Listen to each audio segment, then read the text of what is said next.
নমস্কার সকলকে সকলকে আমার এই চ্যানেলে স্বাগত জানাই। আর আজকে আমি তোমাদের জন্য একটা খুব গুরুত্বপূর্ণ টপিক নিয়ে এসেছি। তোমরা যারা 2024 সালে এএনএম জিএনএম এন্ট্রান্স এক্সাম দিয়েছিলে তাদের মোটামুটি ওএমআর শিট তোমরা অনলাইনে পেয়ে গেছো আশা করি, অ্যান্সার শিট যেটা। তো সেই অ্যান্সার শিটে তোমরা অধিকাংশ জনই মিলিয়ে দেখে নিতে পারবে বা অলরেডি অনেকে দেখে নিয়েছো যে তোমাদের মোটামুটি মার্কস কত হতে পারে। তো দেখো, অনেকেই আমাকে জিজ্ঞাসা করছো যে কত নাম্বার পেলে চান্স পাওয়া যেতে পারে। তো দেখো, সম্ভাব্য যারা জেনারেল কাস্ট তাদের ক্ষেত্রে মোটামুটি এবারে ধরো 78 থেকে 80 তো পেতেই হবে, কারণ এখন কম্পিটিশন প্রচুর বেশি। তো সেক্ষেত্রে সেটা পেতে হবে। আর ওবিসি এদের ক্ষেত্রে মোটামুটি 70 থেকে 68 এরকম থাকতে হবে। আর এসটিদের ক্ষেত্রে আরেকটু ছাড় আছে, 60-65-র মধ্যে পেলেই হয়তো হয়ে যেতে পারে, এটা সম্ভাব্য ব্যাপার। তো তোমরা মোটামুটি যারা পাওয়ার কথা তারা কিন্তু সবাই মোটামুটি দেখে নিয়েছো।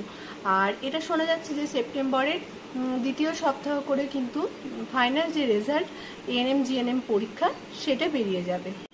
তো দেখো, আজকে আমি তোমাদের জন্য যে ভিডিওটা বানিয়েছি সেখানে আমি তোমাদের কিছু কথা জানাতে চাই যে তোমরা অনেকেই কিন্তু পরীক্ষা দিয়েছো ঠিকই, কারণ এখন এত কম্পিটিশন আর এত বেকারত্ব যে সত্যি মানে সেটা ভাববার ব্যাপার যে মানুষ এখন সমস্ত রকম প্রফেশন যদি ভালোও না বাসে নার্সিং, তো তারাও এই এক্সামটা কিন্তু দিচ্ছে।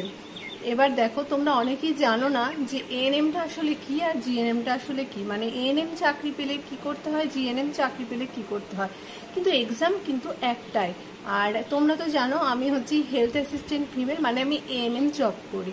আর আমাদের সময় আমি অলরেডি ধরো 8 বছর জব করছি, তারও 2 বছর আগে ট্রেনিং করেছি। তো এই এক্সাম ছিল না, তখন মেরিট লিস্ট অনুযায়ী হয়েছিল। তো আমি সেভাবেই চান্স পেয়েছিলাম।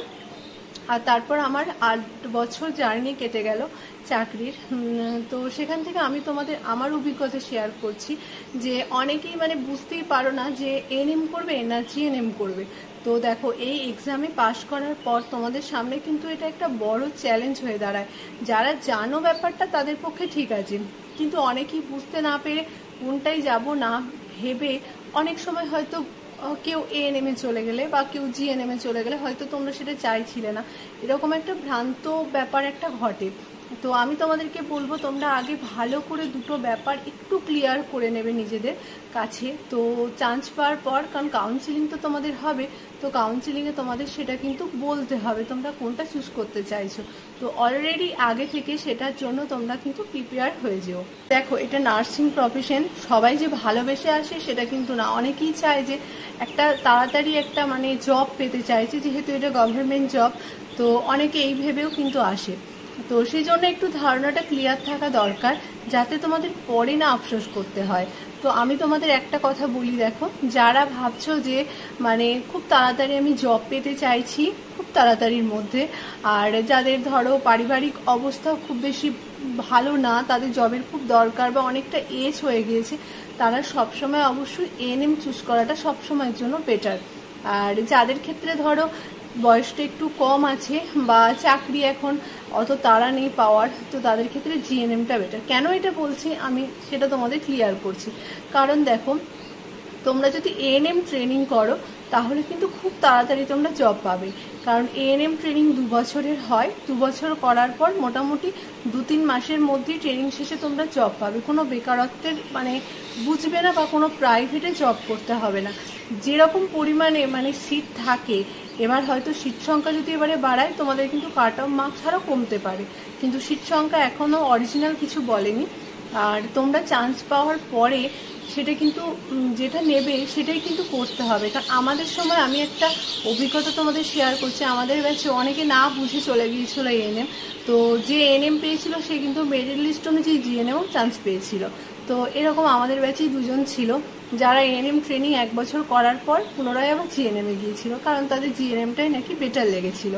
তো এরকম যাতে তোমাদের বছর না নষ্ট করতে হয়, বা তোমরা ধরো পেয়ে গেলে আর তো ফিরে যেতে পারবে না, তো একটু নিজেদেরকে একটু ঠিকঠাকভাবে নিজের মনকে বুঝিয়ে কোনটাই তোমরা চাইছো সব রকম চিন্তা ভাবনা করে তবেই কিন্তু চুজ করবে। দেখো এএনএম জিএনএম এর ক্ষেত্রে পার্থক্য তো অনেক আছে, কারণ জিএনএম ট্রেনিংই করতে হবে 3 বছর, তারপরেও ধরো অনেক রকম ব্যাপার থাকে, মানে তোমাদের প্রাইভেটে করতে হবে। আর জিএনএম করার পর ধরেই রাখবে যে তোমরা 2-3 বছর কিন্তু বসে থাকতে হবে। তো আমি একটা কথা বলবো, যারা আরও অনেক অনেক হায়ার স্টাডিজ করতে চাইছো, যে এরপরে আমি জিএনএম করব, তারপরে আমি বিএসসি নার্সিং করব, তো তাদের ক্ষেত্রে কিন্তু জিএনএমটা বেটার। আর যারা চাইছো খুব তাড়াতাড়ি চাকরি পাওয়ার জন্য চেষ্টা করছো, তাদের ক্ষেত্রে কিন্তু এএনএমটাই বেটার, কারণ দুটোর মধ্যে অনেক পার্থক্য আছে। দেখো এএনএম এর থেকে জিএনএম এর কিন্তু স্যালারি বেশি, আর সেটা 4-5 হাজার টাকার ডিফারেন্স। আর সব থেকে বড় কথা হচ্ছে এএনএম কিন্তু মানে সি গ্রুপের মধ্যে পড়ে, আর জিএনএমটা বি গ্রুপের মধ্যে পড়ে, বি ক্যাটাগরি যেটা। তো এগুলো কিন্তু তোমরা ভাবনা চিন্তা করে তারপরেই ডিসিশন নেবে। অনেকেই ভাবে যে এএনএমদের মানে এই চাপ আছে, হ্যাঁ দেখো এএনএমদের কাজে অবশ্যই চাপ তো আছেই, আর জিএনএমদের যেটুকু টাইম ডিউটি সেইটুকু টাইম মানে করতে হয়। আর অনেকে আমাকে এই প্রশ্নটা করছো যে এএনএম ট্রেনিং কি 2025 সালের পরে আর কি হবে না, কিন্তু এটা দেখো বলা যায় না, কারণ এখনো তো সেরকম কিছু অ্যানাউন্স করেনি। আর যেহেতু এক্সামটা 2021 সাল থেকে শুরু হয়েছে, একটা এক্সামের মধ্যে দিয়েই দুটো রকম সিলেকশন হয়, তো হঠাৎ করে যদি এএনএম না নেয় সেটা তো তখন বলেই দেবে। তবে আমার আপাতত মনে হয় এখনও এএনএম মোটামুটি 4-5 বছর নেবে, কারণ আমাদের তো অনেক সেন্টার, নতুন নতুন সেন্টার ভাগ হচ্ছে, আর এখনও অনেক ডিস্ট্রিক্টে ভাগ হতে কিন্তু বাকি রয়েছে অনেক অনেক সেন্টার। তো দেখো সেইগুলোর ক্ষেত্রে কিন্তু এএনএম এর তো দরকার আছে।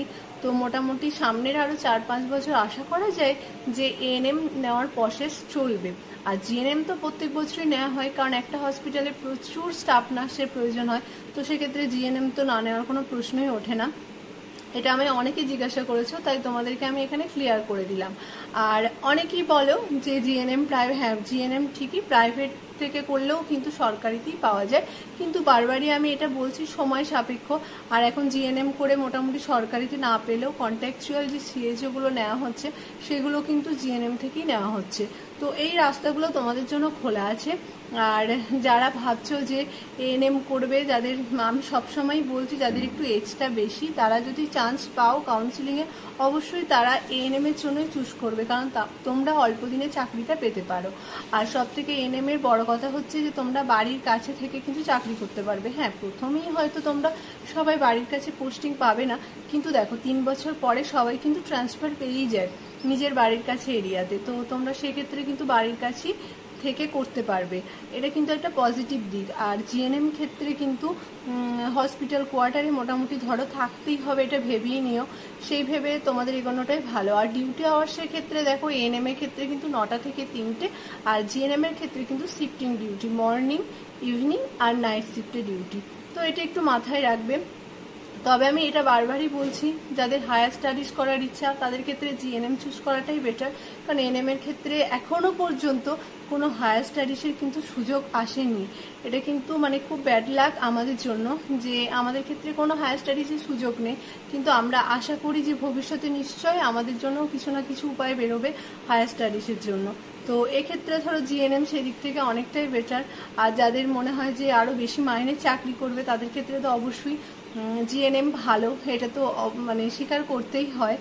আর চাপের ব্যাপারের ক্ষেত্রেও দেখো আমাদের কিন্তু 24 ঘন্টাই মানে একটা চাপেই চলে, যখন তখন রিপোর্ট দেওয়ার প্রয়োজন হয়, আর জিএনএম এর ক্ষেত্রে কিন্তু সেটার প্রয়োজন হয় না। অনেকেই আমায় জিজ্ঞাসা করছো যে দিদি এএনএম তো এমার্জেন্সি স্টাফ, তারা কি সব রকম ছুটি অ্যাভেল করতে পারে? আমার আগের যে ভিডিওটা দিয়েছো ওখানে কমেন্টে 2-3 জন লিখেছো এই কথাটা, কিন্তু না পাওয়ার তো কিছু নেই। এএনএম এমার্জেন্সি স্টাফ হলেও অবশ্যই আরও অল্টারনেট স্টাফও থাকে সেন্টারে। কিছু জায়গায় ঠিকই সেকেন্ড এএনএম নেই, কিন্তু অনেক জায়গাতেই সেকেন্ড এএনএম আছে, সিএইচও আছে একটা সেন্টারে।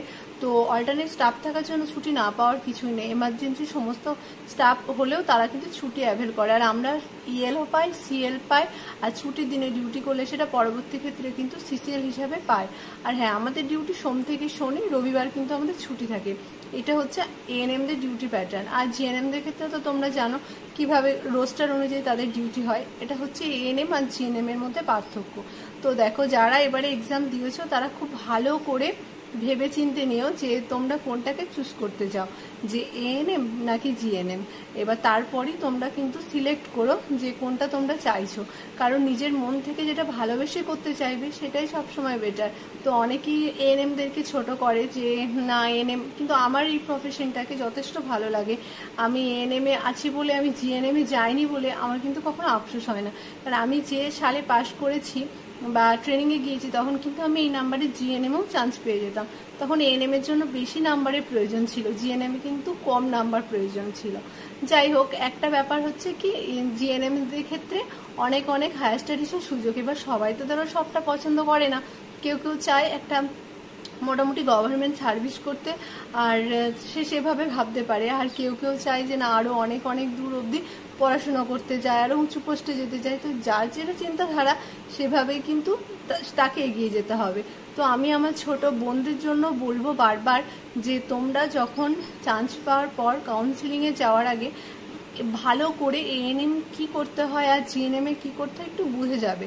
আর জিএনএম কিন্তু হসপিটালেই পোস্টিং হয়, আর এএনএম এর ক্ষেত্রে কিন্তু দেখো সবসময় মানে যে আমাদের হেলথ সেন্টারগুলো থাকে গ্রামের দিকে, তো সেগুলোই কিন্তু এএনএমদের পোস্টিং বেশি হয়। তো এগুলো একটু মাথায় রাখবে। আর ট্রেনিংয়ের পিরিয়ডও কিন্তু এএনএম এর ক্ষেত্রে কম, 2 বছর। আর এএনএম এর ট্রেনিং করে কিন্তু কনফার্ম তোমরা 2 বছর পরে 1-2 মাস পরেই কিন্তু চাকরি পেয়ে যাবে। আর জিএনএম এর ক্ষেত্রে মোটামুটি 4 থেকে 5 বছরের মতো প্রয়োজন হয়। তো সেক্ষেত্রে সব দেখে তোমরা সেটা চুজ করতে পারো। আমি একজন এএনএম হয়ে আমার অভিজ্ঞতা তোমাদের সাথে শেয়ার করলাম। আশা করি তোমাদের যদি আর কোনো প্রশ্ন থাকে এএনএম জিএনএম নিয়ে, তোমরা সেটা আমার সাথে শেয়ার করতে পারো, আমি অবশ্যই সেটার উত্তর দেওয়ার চেষ্টা করব। আজকের মতো এইটুকুই। ওকে, টাটা।